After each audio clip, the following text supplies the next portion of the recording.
मतलब कि हमारे जो इलेक्ट्रिकल में अर्थिंग की जाती है उसके अंदर हम कोल का मतलब कोयला और साल्ट का मतलब नमक का उपयोग क्यों करते हैं।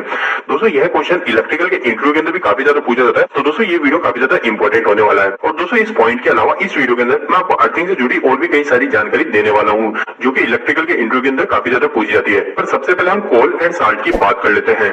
तो दोस्तों कोल को हम हिंदी के अंदर कोयला बोलते हैं और साल्ट को हम नमक बोलते हैं। दोस्तों एक चीज ध्यान रखिएगा, हम जो अर्थिंग के अंदर कोल का जो उपयोग करते हैं उसको दोस्तों चारकोल भी बोला जाता है, क्योंकि दोस्तों हम जो अर्थिंग के अंदर कोयला का उपयोग करते हैं वो हमारा जो कोयला होता है वो हमारा लकड़ी से बना हुआ कोयला होता है, और लकड़ी का जो कोयला होता है उसको हम चारकोल बोलते हैं। इसके अलावा हमारे अलग अलग तरीकों से कोयले बनाए जाते हैं, पर हम जो अर्थिंग के अंदर उपयोग में लेते हैं वो हमारी लकड़ी का कोयला लेते हैं, ये आपको ध्यान रखना चाहिए। इसके अलावा दोस्तों ये चीज भी आपको पता होनी चाहिए कि हम जो अर्थिंग के अंदर इन दोनों को डालते हैं इनकी मात्रा क्या होती है। मात्रा का मतलब मैं आपको ये पूछ रहा हूँ कि हम नमक को ज्यादा डालते हैं कोयले को ज्यादा डालते हैं। तो दोस्तों हमेशा जो अर्थिंग का अनुपात रहता है कोयले का ज्यादा रहता है। जैसे अगर हम कहीं पे 5 केजी नमक का उपयोग कर रहे हैं तो वहां पे हमारा 7 से 8 केजी कोयला डलता है, तो इस तरीके से इसका अनुपात चलता है। इसके अलावा दोस्तों आपको कुछ बातें और पता होनी चाहिए। एक तो ये पता होनी चाहिए कि आजकल जो हम अर्थिंग का उपयोग कर रहे हैं, हम पुराने समय में इस टाइप की अर्थिंग का उपयोग करते थे जिसके अंदर हम कई टाइप की करते थे, प्लेट हो गई, पाइप हो गई, इस टाइप की हम अर्थिंग करते थे और उसके अंदर हम कोयला और नमक को डाल दिया करते थे। तो जो आजकल हम जो मॉडर्न के टाइम में उपयोग में ले रहे हैं वो हम ले रहे हैं केमिकल अर्थिंग। ये केमिकल अर्थिंग क्या होती है, इसके ऊपर में अलग ये भी क्वेश्चन रहता है कि जब हम अर्थिंग के लिए खड्डा कर देते हैं और उसके अंदर हम जब पाइप को डालते हैं तो पाइप डालने के बाद में पहले हम नमक डालते हैं या कोयला डालते हैं। दोस्तों क्या होता है, अगर हम इलेक्ट्रिकल के अंदर बात करें, इलेक्ट्रिकल की थ्योरी के अंदर, तो उसके अंदर बोला जाता है कि सबसे पहले साल्ट डाला जाता है, नमक डाला जाता है, फिर उसके बाद में कोयला, फिर उसके बाद में नमक, फिर उसके बाद में कोयला, इस तरीके से लेयर बनाई जाती है। पर आजकल कई जगह किया जाता है कि हमारे नमक और कोयले को मिक्स करके डाल दिया जाता है, पर हमारे इलेक्ट्रिकल की थ्योरी के अनुसार पहले नमक, फिर कोयला, फिर नमक, फिर कोयला, इस तरीके की हमारी परत चढ़ाई जाती है।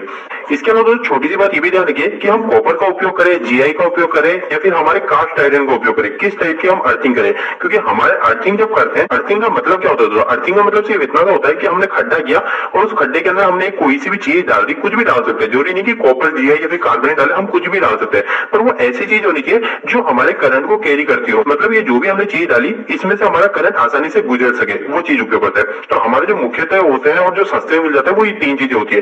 तो दोस्तों इसके अंदर हमको कौन सा उपयोग करना चाहिए, तो दोस्तों हम तीनों में से कोई सा भी उपयोग कर सकते हैं, पर एक चीज का ध्यान रखिए कि अगर हम कॉपर का उपयोग करते हैं तो कॉपर के लिए हमको कम मोटाई का पाइप भी उपयोग में ले सकते हैं। जैसे जहां पे हमको अगर 3 mm कॉपर की जरूरत है, अगर हम वहां पे जीआई डालेंगे तो जीआई का पाइप हमारा मोटा होगा, चाहे डबल हो जाएगा कॉपर से, वो 6 mm का हो जाएगा।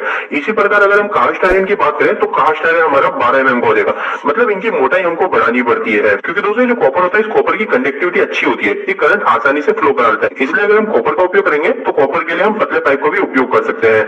इसके अलावा दोस्तों कास्ट आयरन क्या होता है, तो कास्ट आयरन होता है हमारा जो लोहा होता है उस लोहे को पिघाल दिया जाता है और फिर वापस से उसको एक शेप में दिया जाता है, वो हमारा कास्ट आयरन कहलाता है। ठीक है, इसके अलावा एक मित्र का हमारे ये भी कमेंट आया, अर्थिंग करते हैं, उस अर्थिंग के अंदर जो पाइप करते हैं उस पाइप के अंदर हमारे छेद होते हैं, वो छेद किस लिए होते हैं, तो दोस्तों वो छेद जो होता है वो छेद का हमारे ऐसा जरूरी नहीं कि छेद में हमेशा ही पानी डाला जाए। जैसे दोस्तों हम एक टाइम टेबल के अनुसार उसमें पानी डालते रहते हैं, पर दोस्तों छेद का उपयोग उसी समय किया जाता है जब हमारी जो अर्थिंग होती है वो अर्थिंग हमारी वीक होने लग गई है, अर्थिंग वीक हो चुकी है। तो हमारी जब अर्थिंग वीक होती है तब हम इसमें पानी डालते हैं और बाद में वो जो पानी होता है वो पानी इस खड्डों के माध्यम से हमारी जमीन के अंदर अच्छे से चले जाता है और हमारी कंडक्टिविटी वापस अच्छी बनके हमारे अर्थिंग गुड हो जाती है।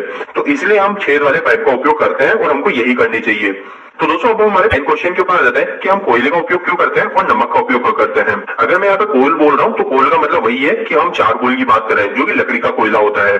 तो दोस्तों सबसे पहले हम कोयले की बात कर रहे हैं कि कोयले का उपयोग क्यों किया जाता है। तो दोस्तों हमारा जो कोल होता है, जो चारकोल होता है, ये हमारा बनता किससे है, तो हमको ये पता होना चाहिए। ये हमारा बनता है दोस्तों कार्बन से। ये आपने कार्बन वर्ड सुना हो या न सुना हो, आपको बस इतना पता होना चाहिए कि जो कार्बन होता है, ये कार्बन हमारा एक काफी अच्छा गुड कंडक्टर होता है। गुड कंडक्टर का मतलब इसमें हमारा करंट है वो करंट आसानी से फ्लो हो सकता है। तो कोयले का उपयोग हम अर्थिंग में इसी वजह से करते हैं क्योंकि ये काफी अच्छा कंडक्टर है। ऐसा करने के कारण जब भी हमारे कभी कोई इलेक्ट्रिकल का फॉल्ट होता है और हमारे अर्थिंग के थ्रू करंट आता है तो वो करंट हमारा आसानी से पाइप के जरिए हमारे जमीन में ग्राउंड हो जाएगा।